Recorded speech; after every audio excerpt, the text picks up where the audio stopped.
আওয়াজে শেষ পর্যায়ে শ্মশানে গেল, তোমারও যে যেতে হবে এই বোধটুকি নাই। এই বোধটুক যদি থাকতো তাহলে চার ভাই বসে মীমাংসা করে নিত। দাদা সবারই তো চলে যেতে হবে, ঝগড়া করে কি লাভ আছে? বাবা তার বাবা, তার বাবা, তার বাবা, তার বাবা, চিরদিন এ জগতে থাকে না কো কেউ, চলেই যেতে হবে, আসবে যাবে মরণ সিন্ধুর ঢেউ। সে কারণে যে কয়দিন থাকি দুনিয়ায় প্রেম প্রীতি ভালোবাসা নিয়ে যেন থাকি সর্বদাই। তাকে কথা আলাদা হবে, চলন আলাদা হবে, বলন আলাদা হবে, কিন্তু বদ্ধজীব যারা যারা ওই সবের ধার ধারে না। তারা কত দুর্নীতি করে টাকা আয় করা যায়, কত মানুষের টাকা মারা যায়, কত কায়দা করা যায়, এই প্ল্যানের মধ্যেই থাকে সব সময় আর কি, বুঝতে পারছেন? মাইডি একদম চোখ শুয়ে করছেন। আর তটস্থ জীব কারে বলে? জীবন নিয়ে চিন্তা এলে, আমি জন্ম নিয়েছি আবার যাব চলে, তাহলে কোথায় ছিলাম, কোথা থেকে এলাম, কোথায় যাব, কে নেবে বলে তটস্থ পাই না। তটস্থ কি চিন্তা করছিস এত? আমি কে? আমি তো চিনতে পারলাম না আমাকে। যেমন সনাতন গোস্বামী প্রশ্ন করেছিলেন মহাপ্রভুর ঠাই, কাশীতে যখন প্রথম দেখা হলো, চৈতন্য চরিতামৃত খুলে দেখা ভালো, কি বলেছিলেন? কে আমি, কেন আমায়, যারে তাপত্রয়, ইহা না জানিলে জীবের কৈচহিত হয়। আর কোনো প্রশ্ন করেননি, আমি কে, আমাকে কেন ত্রিতাব জ্বালায় দগ্ধীভূত করে, কে আমি, কেন আমায়, যারে তাপত্রয়, ইহা না জানিলে জীবের কৈচহিত হয়। মহাপ্রভু কি বললেন? জীব নিত্য কৃষ্ণ দাস ইহা ভুলি গেলা, অতএব মায়া পিশাচি তার গলেতে বান্ধিলা। কৃষ্ণ সূর্য সম মায়া অন্ধকার, যথা কৃষ্ণ তথা নাহি মায়ার অধিকার। প্রকৃতে ক্রিয়মানানি গুণৈ কর্মাণি সর্বস্ব অহংকার অভিমূঢ়াত্মা কর্তা হমিতি মন্যতে। ত্রিতাপ জ্বালায় ভোগে কখন, নিজে কর্তা সাজে যখন। আমি কি কর্তা? কখনই নয়। একজন দিয়েছে সব সৃষ্টি করে, আমি তার একটা সৃষ্টির জীব মাত্রই চরাচরে, তার সৃজিত সব কিছু আমি গেলাম ভোগ করে, এই বোধটুকু আমার নাই। আমি কর্তা সেজে গেছি রে ভাই, বুঝতে পারছেন? তাহলে যখন তটস্থ জগতে এই মানুষ যায়, তখন কিন্তু কোথায় ছিলাম, কোথায় এলাম, কোথায় যাব মত্ত হয় সেই ভাবনায়। কার কাছে আমি গিয়ে খবর পাবো, এমন মানুষ কোথায় পাবো? এই যে তখন সদ্গুরু করে অন্বেষণ। যেমন নরেন দত্ত হইয়া সে ভাব উন্মত্ত, জানিতে সেই তত্ত্ব রামকৃষ্ণের কাছে দিয়েছিলেন দর্শন। গিয়ে রামকৃষ্ণ গুরুর ধারে সেই সাধন তত্ত্ব গ্রহণ করে কন্যাকুমারীতে করিয়া সাধন, বিবেকানন্দ নাম হলো সনাতন ধর্মের মর্যাদায় আমেরিকায় গিয়ে রেখেছিল, একমাত্র গুরু কৃপার কারণ।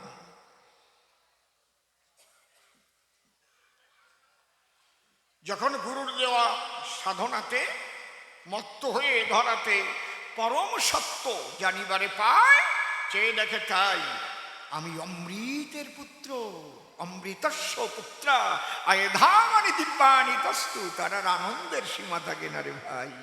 তখন বুঝতে পারে আমি তো আর দেহ নয়, আমি দেহকে করেছি আশ্রয়, কর্ম অনুপাতে আবার নূতন দেহ পায়। বুঝতে পারছেন কি বলছি? তাহলে এই যে কলির জীব কারা? বদ্ধ জীব যারা, এদের যদি গতি আনতে হয়, এই বদ্ধ অবস্থার থেকে যদি একে গতিশীল করতে হয়, তাহলে কি করতে হবে বলেন? একে কি করতে হবে? এইটার এখন হাঁটাতেই হবে, কি করিয়া? এতে বল প্রয়োগ করতে হবে। এই যে বল প্রয়োগ করছি, সামনের দিক চলতেছে, আর দাঁড়ায় থাকতে পারতেছে না। কিন্তু বসে শোনেন জ্ঞানী দল, ওর এই বস্তুর পদার্থের ভরের চাইতে যেন বেশি হয় আমার বল। যদি এর ভর বা ওজনের চাইতে আমার বল কম হয়ে যায়, আপনাদের আছে জানা, কাল কিন্তু আমার ঠেলায় ওই একটু সরবে না। 3 কুইন্টাল একটা চালের বস্তা নিয়ে এখন এই জায়গায় আমি পারি দিন বড়ি গুতুগুতি করে সরাতে। বলি সবার পাশাপাশি আমার বলের চাইতে ওর ভর বেশি, ওজন বেশি। ঠিক আছে, তাহলে এই বদ্ধজীবকে ঈশ্বরমুখী করতে গেলে সে তো বন্দি আছে একটা মায়ার জেলে। তাকে গতি আনতে গেলে কি করতে হবে? হরের নাম হরের নাম হরের নাম ঐব কেবলম কলৌ নাস্তেব নাস্তেব নাস্তেব গতির অন্যথা। তার গতি আনতে গেলে বসে শোনেনি জ্ঞানী দলে একমাত্র তাকে বল প্রয়োগ না করিলে কিন্তু সে করিবে না স্থান পরিবর্তন। এই জন্যে কলিজীবের তরে সেই হরিনাম দিলেন। এবারে মহাপ্রভু বলছে বারে বারে, একবার হরি বল কৃষ্ণ বল, ঈশ্বরের দিকে এগিয়ে চল। এই বল প্রয়োগ করে বদ্ধজীবকে ঈশ্বরমুখী করা হয়। এটার অর্থ হচ্ছে এই জায়গায়। আর সাধ্য সাধন যে তত্ত্বের কথা বসে শোনেন বিজ্ঞ শ্রোতা, ওটা সম্পর্ক অনুপাতে নৈকট্যতার কথা বলা আছে ওই জায়গায়। প্রথম 4টে বাহ্য হলো, দ্বিতীয় 3টা হলো হয়, শেষের 3টা উত্তম বলে। বসে শোনেন জ্ঞানী দলে যে জগতে গেলে বেদ বিধির ঊর্ধ্বে চলে যায়। বসে শোনেন জ্ঞানী মার্গ জ্ঞানী বর্গ, এই যে বিধি মার্গ, বিধি মার্গের দ্বারাই কিন্তু রাগ মার্গে যাওয়া সম্ভব নয়। রাগ মার্গে যখন যাবে তখন নিজে খেয়ে সে ভগবানকে খেতে দেবে, সেই সম্পর্ক হবে যাবে। আবার যখন পুত্র স্নেহে তাকে করিবে লালন পালন, জানেন যত নারী নরে প্রয়োজনে সে ভগবানকে শাসন পর্যন্ত করতে পারে। যেমন মা যশোদা কান ধরে শাসিয়েছিল মধুর বৃন্দাবন। এর উপরে কান্তা ভাব, কান্তা প্রেমের যে স্বভাব, যদি সামর্থ্যের অতিরিকান্তা হয়, এখনো বৃন্দাবনে নিকুঞ্জ বনে জানেন যত ভক্ত জনে ওই ব্রজগোপীরা বাসর সজ্জা করে রেখে দেয়। আপনাদের আছে জানা, রাত্রিকালে সেখানে একটা পশু পাখি পর্যন্ত থাকে না, একমাত্র রাধা গোবিন্দের মধুর মিলন হয়। তাই সেখানে সখাও নাই, মাও নাই, দাসও নাই, একমাত্র শ্রীকৃষ্ণ আর বিনোদিনী রায়। এই ভাবনায় যখন যায় সম্পূর্ণ পাওয়া তারে কয়। এইটাই বলেছিলেন আমার চৈতন্য গোসাই, এই জগতের কথা শুনতে চাই। তাহলে কৃষ্ণ প্রাপ্তির পথ বহুবিধ আশয়, কোন পথে পরিপূর্ণ কৃষ্ণ প্রাপ্তি হয়। যেখানে নাই লজ্জা ঘৃণার ভয়, পরিপূর্ণ প্রাপ্তি সেই জায়গাটাকে কয়। মায়ের পাওয়াকেও পরিপূর্ণ প্রাপ্তির কথা বলা হয় নাই, কারণ যে মায়ের গর্ভে সন্তান জন্ম নিল, সেই সন্তান যখন বড় হলো, যৌবন এলো, সেই মা হয়তো কখনো ওয়াশরুমে ঢুকে যায়। আমি বলি আপনাদের ধারে হয়তো দরজা দিতে মা ভুল করে, নিজের ছেলে দিয়ে দরজা ঠেলা দিলে পরে মা কিন্তু রেগে যায়, এই বুঝবি না বলদ কোথাকার, বড় হয়েছিস, বোধ পাইস না। কেন একটু চিন্তা করেন বসে সবার পাশে, মায়ের এত লজ্জা কিসে? মায়ের গর্ভেই তো ওই সন্তানের জন্ম হয়েছিল মহাশয়। মায়ের স্তন দুগ্ধ করে পান বড় হয়েছে ওই সন্তান, কিন্তু তথাপিও ওই সন্তানের অঙ্গে যখন যৌবন এলো, সন্তানকে দেখেও কিন্তু মা লজ্জা পেয়েছিল। কিন্তু কান্তারসে নিমজ্জিত হইবে যখন, লজ্জা ঘৃণা ভয় থাকে না। বসে শোনেন জ্ঞানী জনা পরিপূর্ণভাবে রাধা কৃষ্ণের মধুর বৃন্দাবনে হয়েছে মিলন। সেইভাবে যারা ভজন করে সেইভাবে পেতে পারে তারে। এ নিয়ে আর বেশি বলবো না। প্রথমবারে দ্বিতীয় প্রশ্ন করেছে উত্থাপন, দাঁড়িয়ে বলি আপনাদের কাছে প্রথম আলোচনার মধ্যে খানিকটা জবাব হয়ে গেছে যে রাধা রানীর শ্রেষ্ঠত্ব দেয় কি কারণ। আমরা বেদ বেদান্ত শাস্ত্র গ্রন্থ অধ্যয়ন করে দেখতে পাই যে একমাত্র স্রষ্টার উপরে কেউ শ্রেষ্ঠ নাই। কৃষ্ণ সর্বশ্রেষ্ঠ হয়, কিন্তু জয়দেব কেন রাধার দিল জয়, কিশোরীর দাস মুই পিতবাসী থেকে সন্দেহ যার, কোটি কোটি জনম করিলে ভজনে বিথাই ভজন তার। এ কথাটাই তো সর্বসার। এখান থেকে যদি আমি করি শুরু, শ্রীকৃষ্ণ শ্রীমতী রাধারানীকে করেছেন তার প্রেমের গুরু। বুঝতে পারছো? রতিভেদে ভক্তভেদ পঞ্চপরকার, শান্ত দাস্য সখ্য বাৎসল্য মধুর রতিয়ার, গুণাধিক্যে সাদাধিক্য বারে পঞ্চরসে, শান্ত দাস্য সখ্য বাৎসল্য মধুরেতে বৈশে। এই মধুর প্রেমের আধারিণী যার নাম রাধা রানী, মধুর কান্তারসে নিমজ্জিত থাকে সর্বক্ষণ।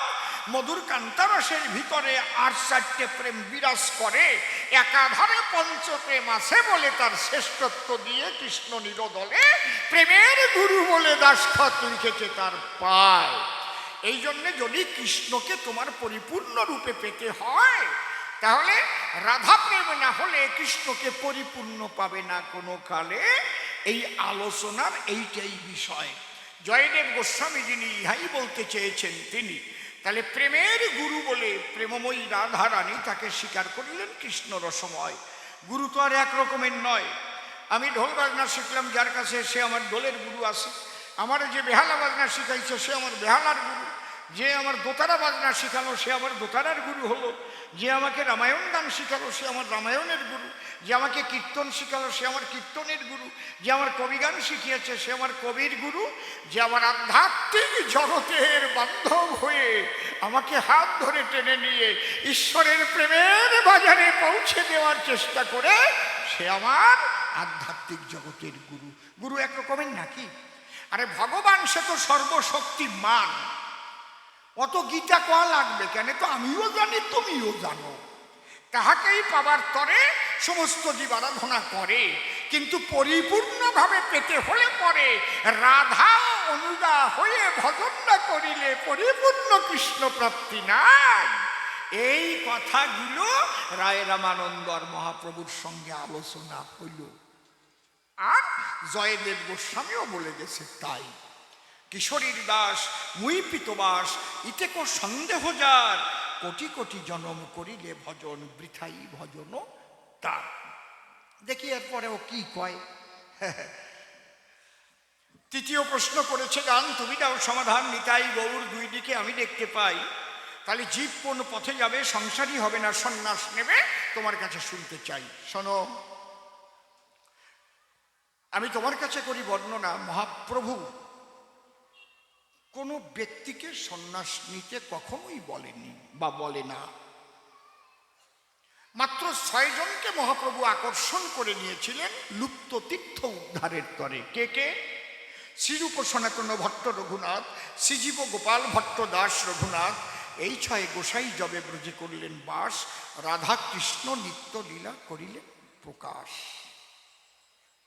লুপ্ত তীর্থ উদ্ধারিতে তার 6 জনকে দরকার ছিল সাথে। তাই স্বশক্তি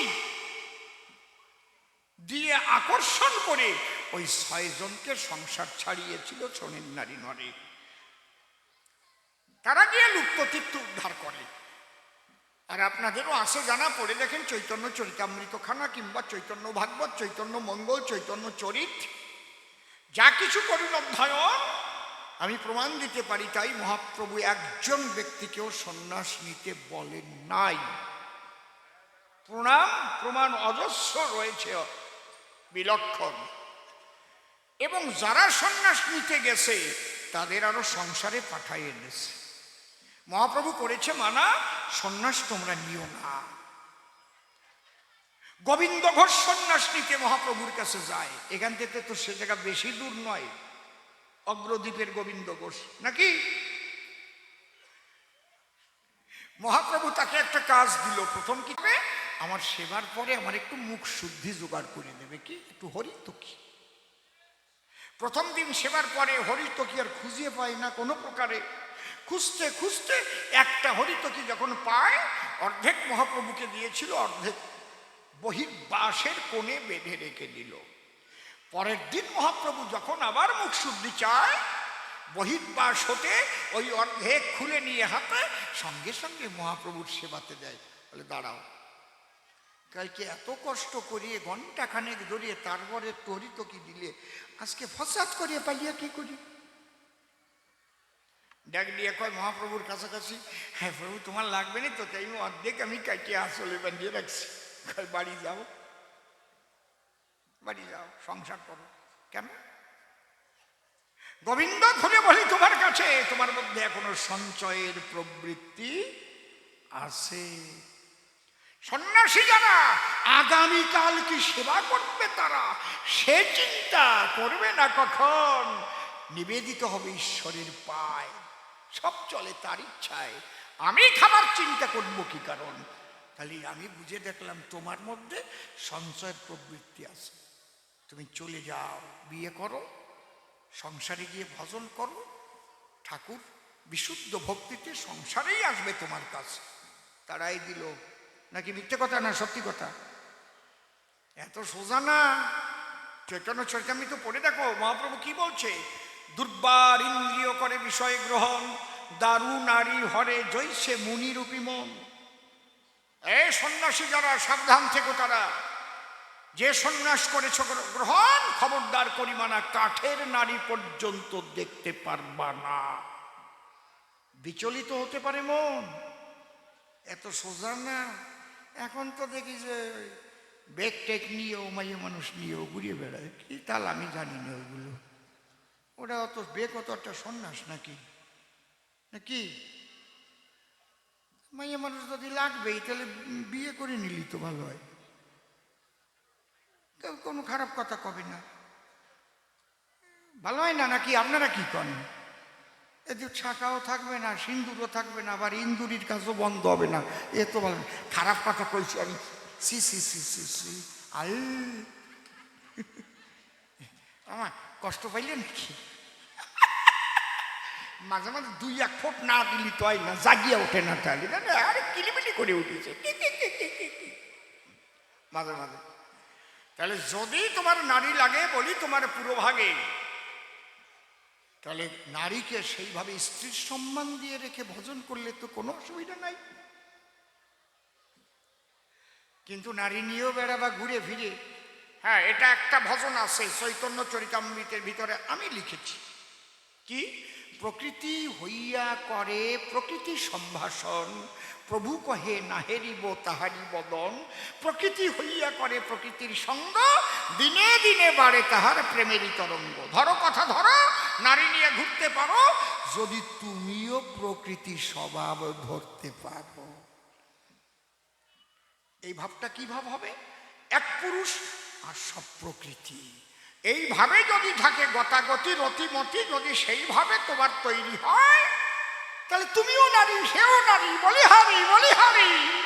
এই ভজন করলে আপত্তি নেই সেই জায়গায়, কিন্তু অসুবিধা আছে। এত সোজা নাকি? আমি অসীম সরকার একবার বর্ধমানে, ওটা শিয়ালডাঙ্গা না, শিয়ালডাঙ্গা গান করতে গেছি। দুইজন আসছে, তখন ওই বিসিডি ছিল, নিতে আসছে। আমি বললাম আপনাদের পরিচয়টা কি? পুরুষ বলছে উনি আমার রাধারানী। তাহলে ওনার কৃষ্ণ, আপনি খুব ভালো কথা। রাধারানীর বেশ চেহারা স্বাস্থ্য ভালো, কিন্তু কৃষ্ণ শুকোয় গেছে, চোরাচুরি ভাঙিয়ে শেষ হয়ে গেছে, একদম চোখ টোক গর্তে চলে গেছে। আপনাদের কোন মত? বলে আমরা ভেকধারী। আচ্ছা, ভেকাশ্রিত, হ্যাঁ, বামাচারী। তার মানে আপনারা দুজনই প্রকৃতি, এইভাবে আপনাদের গতাগতি খুব ভালো ভালো। আপনি প্রকৃতির স্বভাব ধারণ করেছেন তো? মা, আপনি সত্যি কথা বলবেন, উনি যে আপনাকে নিয়ে থাকে প্রকৃতি হয়ে থাকে তো, তাহলে ওনার নাকে মুখে ওই রকম ছাপ কেন? আপনার শরীর এত ভালো, আর উনি কেন শুকিয়ে গেল? ওই মা কয় আমি মানা করি, তা উনি শোনে না। মায়েরই এটা সবাই ছিল। আমি বললাম মা, তোমরা দুটো শুদ্ধ নরকে যাবা, কেউ ঠেকাতে পারবে না কারো বাবা। একেবারে নরকের পথ পরিষ্কার করে ফেলাইছো মা, এ কি করেছো? তো তোমাদের মধ্যে ভালোবাসা হয়েছে তো? হ্যাঁ, তাহলে চলো আমার বাড়ি চলো, তোমাদের বিয়ে দিচ্ছি। ওই দুইজনকে নিয়ে গিয়া বনগার বাড়ি দুইজনকে দিছি বিয়া, শাখা সিঁদুর পরাইয়া বিয়ে দিয়ে আমি প্রণাম করে সবাইকে খাওয়া দাওয়া দিয়ে টিয়ে বলছে এইবার তোমরা যাও, নয়তো আমার বাড়ি তোমাকে শুতে দেবো না এক জায়গায়। এইবার আসবা, বেশ জামাই মেয়ের মতো থাকবা। কি দিছি না? খুব ভালো আছে তারা এখন। এইবার তোমরা ভজন করো। আর যদি প্রকৃতির স্বভাব ধরতে পারো, প্রকৃতি নিয়ে চললে তাতে কোনো বাধা নাই, কিন্তু পুরুষ ভাব নিয়ে প্রকৃতি নিয়ে থাকবা শুইয়া, আর বাইরে এসে বলবা যে আমরা সেই প্রকৃতি, এক পুরুষ আর সব প্রকৃতি, না এতে হবে না, এতে হবে অধোগতি। বাবা খারাপ কথা বলতেছি নাকি? একদম খাঁটি কথা বলতেছি বাবা, মায়েরই খাঁটি কথা। এই জন্যে তাহলে মূলত কি, চৈতন্য মহাপ্রভু যিনি সন্ন্যাস নিতে কাউকে বলেননি, তিনি মাত্র 6 জনকে করেছেন আকর্ষণ। নিত্যানন্দ মহাপ্রভু ভেদ নিয়েছিলেন, মহাপ্রভু নিজে তাকে বিয়ে দিলেন। আর কালনাতে তেঁতুল তলাই তো বিয়ে দিয়েছিলেন আমার সচিব নন্দন। নিত্যানন্দ মহাপ্রভুর বিয়ে কিন্তু কালনায় বসে হয়েছিল। জাহ্নবী আর বসুধা বলতে আমার নাই দ্বিধা, নিত্যানন্দের সঙ্গে তাদের বিয়ে হয়। নিত্যানন্দ মহাপ্রভু সংসারে ছিলেন, 8টি সন্তান জন্ম দিলেন, তথাপিও পূর্ণ কুম্ভ প্রণাম করি আমার দয়াল নিতাইয়ের রাঙা পায়। তাহলে সংসারে থেকেই সাধন ভজন হয়। তাছাড়া মার্কণ্ডেয় পুরাণের পাতায় পরিষ্কার লেখা আছে, অশ্বমেধ গোবালম্ব সন্ন্যাস পলপৈত্রিকং দেবরেণ সুতৎপন্থী কলৌ পঞ্চ বিবর্জয়েত। অশ্বমেধ গোবালম্ব, অশ্বমেধ যজ্ঞ কলিতে নাই, গোমের যজ্ঞ কলিতে নাই, সন্ন্যাস কলিতে নাই। অশ্বমেধ গোবালম্ব সন্ন্যাস পলপৈত্রিকং, পল মানে মাংস, পিতৃশ্রাদ্ধে মাংস দেওয়া নাই। দেবরেণ সুতৎপত্তি কলৌ পঞ্চ বিবর্জয়েত, দেবর দিয়ে সন্তান উৎপাদন করা কলিতে নাই সেই ধারা। এই পঞ্চপদ করিতে বলেছে বর্জন।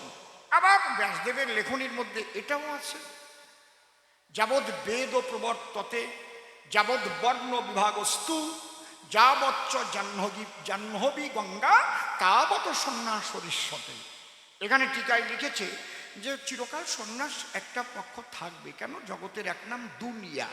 হাসি কান্না আধার আলো মন্দ ভালো, স্বামী স্ত্রী জোয়ার ভাটা, শক্ত নরম ঠান্ডা গরম, সন্ন্যাসী গৃহবাসী, এটা চিরকাল থাকবে। কিন্তু মেজরিটি মাস্ট বি গ্রান্টেড। যদি 140 কোটি মানুষ ভারতবর্ষে হয়, 5 কোটি সন্ন্যাসী হতে পারে, দাঁড়িয়ে বলি সভা পারে, তাহলে আর 135 কোটি মানুষ কি যাবে না ঈশ্বরের সাধনায়? আপনারা দেখবেন ভেবে, খালি কি ওই 5 কোটি সন্ন্যাসী ঈশ্বর লাভ করবে? না, এ কথা নয়। এই 135 কোটি শুধু নয়, বিশ্ব মানব ঈশ্বরকে পেতে পারে থাকিয়া সংসারে। সেই শিক্ষাই নিত্যানন্দ দিয়েছেন এবারে বারে। নিতাইয়ের পথ ধরে যদি কেউ সত্যি সংসার করতে পারে, সংসারে বসেই তার হলে ভাবুদয়, সেই সে পরম সাধু জানিও নিশ্চয়। তাই কলিতে সংসার ধর্ম শ্রেষ্ঠ বলে এটা বলেছেন আমার রসের গোড়াদায়। যাও সংসারে যাও। আরো কারে কারে পাঠাইছে প্রমাণ আছে, জিজ্ঞেস করলে পরে পরে বলবো আপনাদের কাছে। আগেই আবাইচারে শাগের খ্যাত দেখাবো না। এইবার একখানে গান গেয়ে নেই, তারপরে আবার কি প্রশ্ন করে সেই প্রশ্ন অনুসারে এসে আবার জবাব দেই। একসাথে এত প্রবল। জয় রাধে।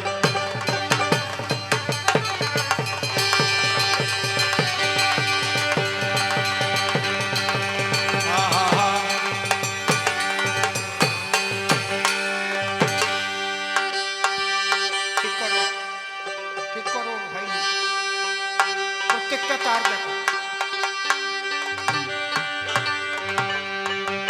জিম জিম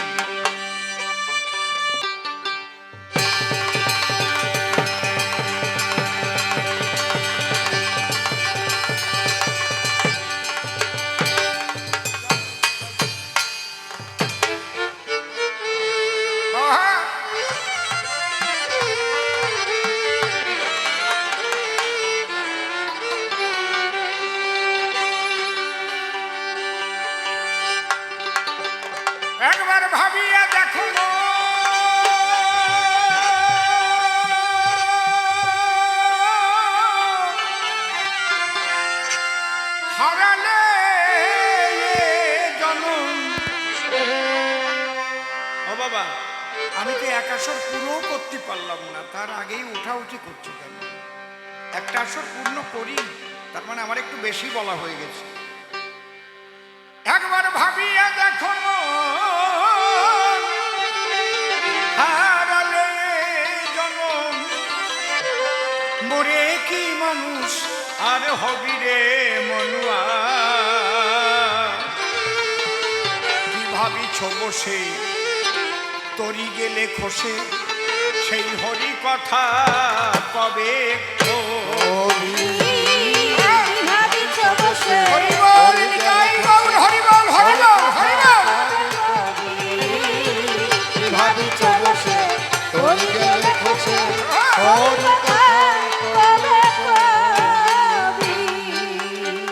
যারা এতক্ষণ বসতে পারেননি আপনারা এগিয়ে আসেন, ঢুকে যান। যারা উঠে গেছে জায়গাগুলো ফাঁকা হয়েছে আপনারা আসুন। কবিগান অনেকক্ষণ হবে, কেবল 2 আসর চলছে, আরো 2 আসর হবে। ও এরপরে ঢুকবে, নূতন নূতন প্রশ্ন করবে, আর্গুমেন্ট করবে, আমি আবার আসবো, তার জবাব দেবো, তারপরে মিলন হবে। ভাবিয়া দেখো হারালে জন্ম, ভাবিয়া দেখো মরে কি মানুষ আর হবি রে মনুয়া। কি ভাবিছ বসে তরি গেলে খসে, হরি কথা কবে কবি। কি ভাবিছ বসে তরি গেলে খসে, হরি কথা কবে কবি। 80 লক্ষ জনম করিয়া ভ্রমণ, মানুষ হইলি পরে। যে ধন ভজিতে যে ধন পুজিতে, মানুষ করিল করে। ও পাগল মনুয়া মনুয়া মনুয়া মনুয়া, পাগল মনুয়া রে। তুই কারে না ভজিলি পুরসে মজিলি, তারে না ভজিলি পুরসে মজিলি। পাগল মনুয়া রে।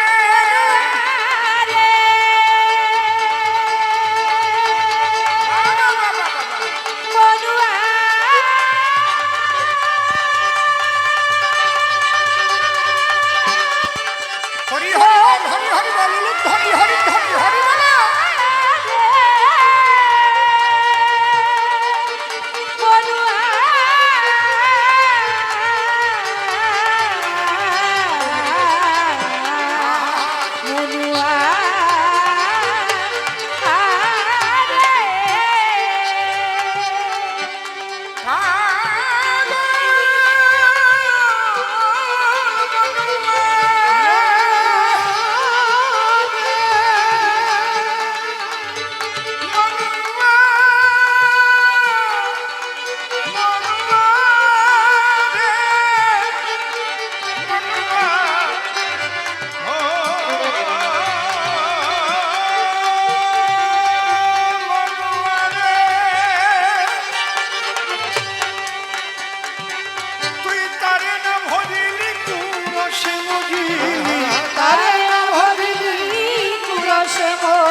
শেষে কি জবাব দিবি রে মনুয়া।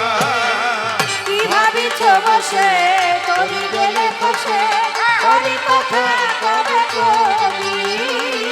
কি ভাবিছ বসে তরি গেলে খসে, হরি কথা কবে কবি। কি যে ছিল কথা ভুলিয়া গেলি তাই, যে রতন দিল সাথে। না করিয়া যতন হারালি সে রতন, চলিবি কেমনে পথে। পাগল মনুয়া মনুয়া মনুয়া মনুয়া, পাগল মনুয়া রে। পথহারা হয়ে ব্যথার ডালি বয়ে, পথহারা হয়ে ব্যথার ডালি বয়ে।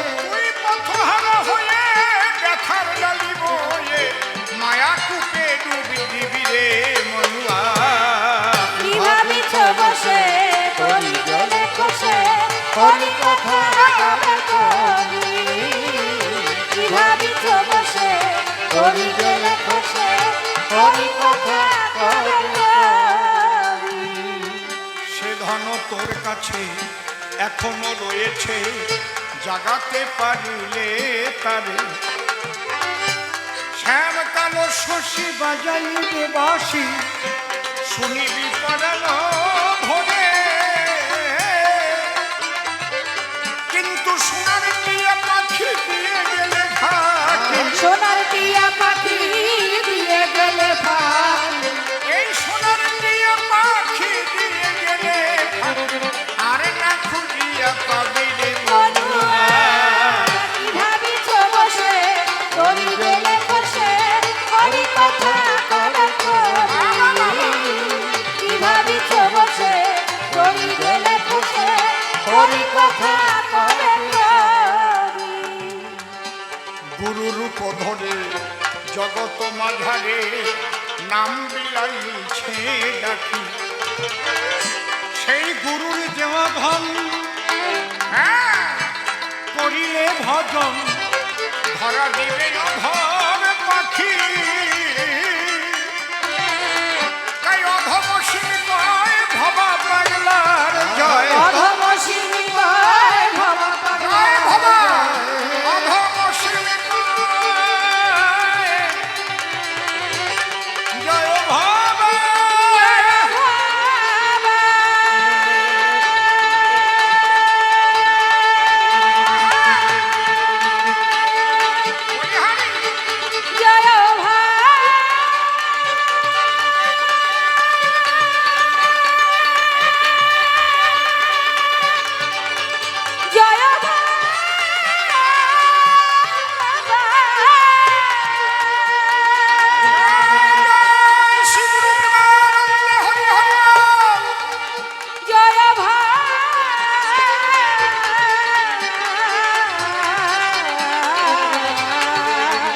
জয়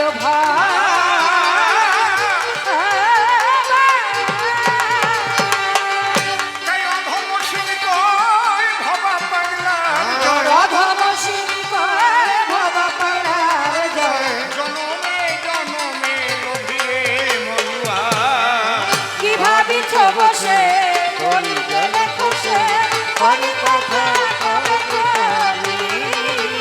কি ভাবিছ বসে করি গেলে খুশে হরি কথা কবে কবি। যেভাবে চতুষ্টয় আমায় সে করেছিল দান, আমি এক এক করে ধরে ধরে দিয়েছি সমাধান। প্রথমবারে বেশি বলা নিষ্প্রয়োজন, এইবার একটা দরকারি কথাই আছে, শোনেন ভক্তগণ। এত সুন্দর মন্দির, এত সুন্দর এখানে অনুষ্ঠান, একমাত্র হয়েছে আপনাদের সকলের অনুদান। অনেক দিয়েছেন, আরো দেবেন, দিলে পরে হবে না আপনার ব্যয়। ভালো কাজে দিলে জমা থাকে আয়েরই খাতায়।